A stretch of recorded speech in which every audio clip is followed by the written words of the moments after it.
Hello बच्चों, आज हम पढ़ेंगे कक्षा 9वीं के गणित की प्रश्नावली 2.4 और इसी तरह के और वीडियो देखने के लिए 9th और 10th की सारी जानकारी के लिए आप हमारे चैनल को सब्सक्राइब कीजिए, जिससे कि आपको वीडियो के नोटिफिकेशन तुरंत मिल जाए।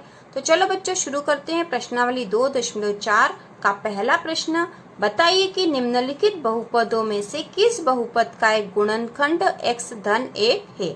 तो किस बहुपद का एक गुणनखंड x धन 1 है ना, गुणनखंड है या नहीं, इस तरह का क्वेश्चन हम प्रश्नावली 2.3 का जो प्रश्न चौथा था वो भी हमने ऐसा करा था बच्चों कि यदि जैसे यहाँ पर है x धन 1, इनमें से किसी का भी यदि गुणनखंड होगा तो x की जो वैल्यू आएगी यदि वो रखेंगे तो उसका मान 0 आना चाहिए, तो वो उसका गुणनखंड होगा, है ना। ये हमें ध्यान रखना है। तो यहाँ हम पहले x की वैल्यू निकाल लेंगे और फिर उस वैल्यू को इसमें रखकर इन बहुपदों में रखकर देख लेंगे। यदि उसका मान 0 आता है तो वह बहुपद का गुणनखंड है, नहीं तो नहीं है। तो चलो बच्चों करते हैं, आसान है ये तो पहला प्रश्न है बच्चों x की घात 3 धन x की घात 2 धन x धन 1, और हमें ये पता करना कि इसका गुणनखंड जो है x धन 1 है या नहीं, है ना।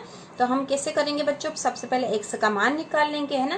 तो x धन 1 है ना, x धन 1 है तो x बराबर क्या होगा, x बराबर ऋण 1, है ना। जो धन 1 बराबर के उस तरफ जाएगा तो कैसा हो जाएगा, ऋण का 1। तो x की वैल्यू यदि हम ऋण 1 रखेंगे और इस बहुपद का मान यदि 0 आता है तो वह उस बहुपद का गुणनखंड होगा। तो ये बहुपद का गुणनखंड x धन 1 होगा, ठीक है। तो हम पहले मान रख के देख लेते तो हम बता पाएंगे। तो x की जगह क्या वैल्यू रखनी है, ऋण का 1, है ना। x की जगह रखनी वैल्यू ऋण का 1, तो p की जगह रखिए, p के साथ x की जगह रखेंगे ऋण का 1 बराबर x की घात 3 है ना। x की घात 3 के स्थान पर लिखेंगे ऋण 1 की घात 3 धन x की घात 2 के स्थान पर ऋण 1 की घात 2 और फिर धन x है बच्चों, धन x है तो धन ऋण का 1 है ना। x के स्थान पर तो हमें ऋण का 1 है। यहाँ पर हमें चिन्हों का बहुत ध्यान रखना पड़ेगा बच्चों, है ना। तो जब भी ऋण का चिन्ह वाली कोई संख्या है तो आप उसे कोष्टक में लिख दो पहले, ताकि हम उसको आगे वाले चिन्ह से गुणा करके फिर लिख दें, है ना।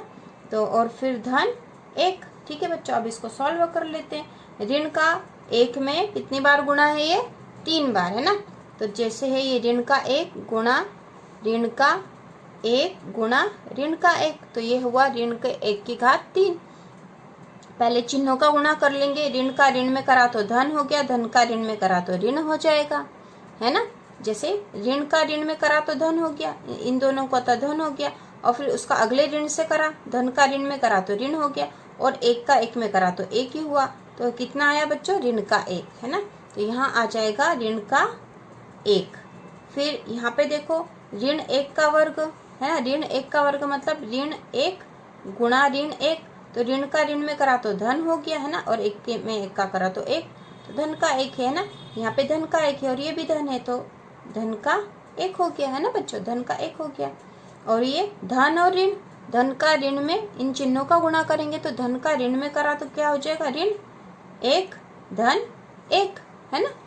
तो ठीक है, अब देखो अब क्या होगा, ये धन का और ऋण का ये आपस में कट जाएंगे और ये धन का और ऋण का आपस में कट जाएंगे, है ना। या फिर हम जैसे करते हैं धन धन वाली को जोड़ लो, ऋण ऋण वाली को जोड़ लो तो भी वही आएगा। तो ये धन के 2 हैं, है ना, और ये ऋण के भी 2 हैं, है ना। 1 और 1 2 ऋण के हो गए। अब 2 ऋण 2 बराबर 0 आएगा, है ना, 0 हो जाएगा, ठीक है। या फिर ऋण 2 से धन 2 काट भी सकते हैं यहाँ पे।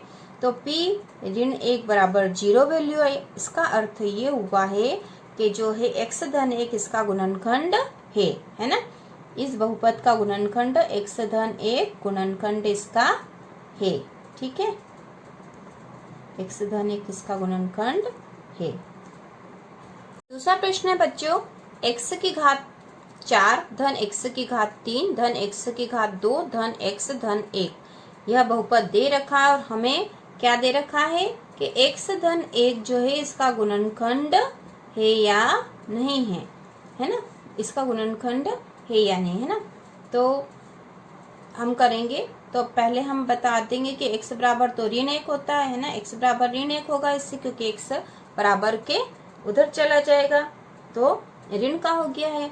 अब यदि x का मान हम यहाँ रखेंगे और इसकी वैल्यू 0 आती है तो वो x धन 1 इसका गुणनखंड होगा, नहीं तो नहीं होगा, है ना। ये हमने पिछले सवाल में भी देख लिया। तो x की जगह जैसे लिख देंगे हैं px बराबर यदि 0 वैल्यू आएगी तो ये इसका गुणनखंड होगा, है ना। तो हम लिख देंगे px जो कि बहुपद का नाम है, x की घात 4 धन x की घात 3 धन x की घात 2 धन x धन 1। तो px के स्थान पर क्या लिखना, अब हमें x के स्थान पर ऋण 1, ठीक है। इसकी वैल्यू यदि 0 आ जाएगी तो उसका बहुपद का गुणनखंड हो जाएगा। तो ऋण 1 की घात 4 धन ऋण 1 की घात 3 धन हम x की वैल्यू रख रहे हैं बच्चों ना, x के स्थान पर ऋण 1 की घात 2 धन ऋण 1 धन 1, ठीक है। अब हम इसको सॉल्व कर लेते हैं। तो ऋण 1 की घात 4 का मतलब क्या हुआ, देखो ऋण 1 की घात 4 का मतलब ऋण 1 गुणा ऋण 1 गुणा ऋण 1 गुणा ऋण 1, ऋण 1 का 4 बार गुणा। तो ऋण का ऋण में पहले इन दोनों का कर लेते हैं ना, ऋण का ऋण में करा तो धन हो गया, धन का 1 है ना गुणा, इसमें इन दोनों का कर लेते, ऋण का ऋण में करा तो धन हो गया, धन का 1, 1 का 1 में करा तो 1 हो गया। तो यहाँ उत्तर आएगा 1 और चिन्ह आएगा धन का, जिसको हमें लिखने की आवश्यकता नहीं है। तो ये हो गया 1 धन। अब ऋण 1 की घात 3 मतलब क्या हुआ बच्चों, ऋण 1 गुणा ऋण 1 गुणा ऋण 1, ऋण का ऋण में करा तो धन हो गया, इस धन का ऋण में करेंगे तो क्या हो जाएगा, फिर ऋण हो जाएगा और 1 आ जाएगा। तो यहाँ पे तो ऋण का 1 आएगा, है ना। क्या आएगा बच्चों, ऋण का 1 आया यहाँ पे, तो सॉल्व करा तो धन ऋण 1 की घात 2, ऋण 1 की घात 2 मतलब ऋण 1 का ऋण 1 में 2 बार गुना, तो कितना आएगा, धन का 1 आएगा। हम ऊपर करके देख चुके हैं, देखो ऋण 1 का ऋण 1 में गुना तो धन का 1 आएगा। तो यहाँ पे आ जाएगा 1, है ना, धन का 1 तो लिख दिया हमने, सीधा 1 लिख दिया धन, ये तो ऋण का 1 था, हमने धन लिख दिया यहाँ पे धन 1, ठीक है। अब इसको चिन्हों का भी गुणा कर देंगे ताकि हमको अच्छे से समझ में आ जाए। देखो ये 1, अब धन ऋण क्या हो जाएगा, ऋण क्योंकि तो गुणा में है, धन और ऋण क्योंकि कोष्टक लगा था ना बच्चों, धन और ऋण का गुणा करा तो ऋण हो गया 1, ठीक है, धन 1, फिर ये धन ऋण ऋण हो गया, है ना, धन ऋण ऋण हो गया, ये 1 धन 1, है ना। तो चलो अब इसको सॉल्व कर लेते हैं आगे।